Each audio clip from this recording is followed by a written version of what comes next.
Everybody, welcome back to our channel. ఈరోజు వీడియోలో మనం మన డైలీ లైఫ్లో యూజ్ చేసే కొన్ని వర్డ్స్ అండ్ సెంటెన్సెస్ని ఇంగ్లీష్లో ఏ విధంగా చెప్పాలో ఈ వీడియోలో తెలుసుకుందాం. వీడియోని ఎండ్ వరకు చూడడానికి ప్రయత్నించండి. వీడియో కనుక నచ్చినట్లయితే లైక్ చేయండి, షేర్ చేయండి. అలాగే మరిన్ని ఇంట్రెస్టింగ్ వీడియోస్ కోసం నా ఛానల్ని మీరు సబ్స్క్రైబ్ చేయండి. ఇప్పుడైతే మనం టాపిక్లోకి వెళ్ళిపోదామా? Let's get into the topic. First one is ఎక్కడికి వెళ్తున్నావు, ఎక్కడికి వెళ్తున్నావు. సో దీన్ని మనం ఇంగ్లీష్లో where are you going, where are you going అంటే ఎక్కడికి వెళ్తున్నావు అని. నెక్స్ట్ వన్ ఈస్ మీరు ఇక్కడికి వస్తున్నారా, మీరు ఇక్కడికి వస్తున్నారా. దీన్ని ఇంగ్లీష్లో are you come here, are you come here అంటే మీరు ఇక్కడికి వస్తున్నారా అని.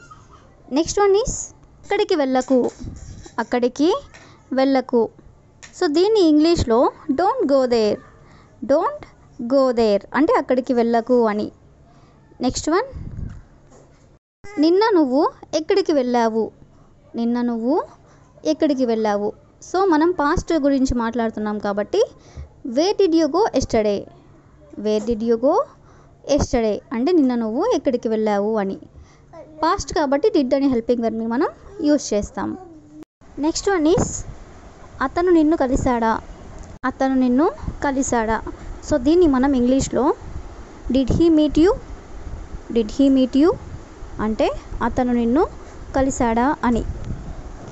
నెక్స్ట్ వన్ ఈస్ నేను నీకు మళ్ళీ చెప్పను, నేను నీకు మళ్ళీ చెప్పను. సో దీన్ని మనం ఇంగ్లీష్లో I won't tell you again, I won't tell you again అంటే నేను నీకు మళ్ళీ చెప్పను అని.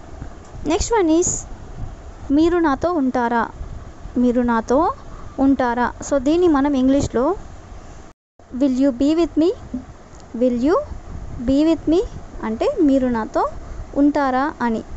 నెక్స్ట్ వన్ ఈస్ దూరంగా వెళ్ళి కూర్చో, దూరంగా వెళ్ళి కూర్చో. సో దీన్ని మనం ఇంగ్లీష్లో go away and SIT down, go away and SIT down అంటే దూరంగా వెళ్ళి కూర్చో అని.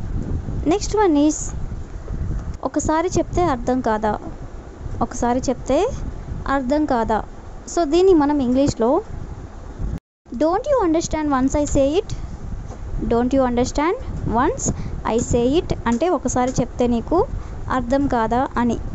నెక్స్ట్ వన్ ఈస్ నన్ను వదిలి వెళ్ళిపోవద్దు, నన్ను వదిలి వెళ్ళిపోవద్దు. జనరల్గా మనం ఇలా ఎవరికైనా చెప్తూనే ఉంటాం కదా. సో దీన్ని మనం ఇంగ్లీష్లో don't leave me, don't leave me అంటే నన్ను వదిలి వెళ్ళిపోవద్దు అని.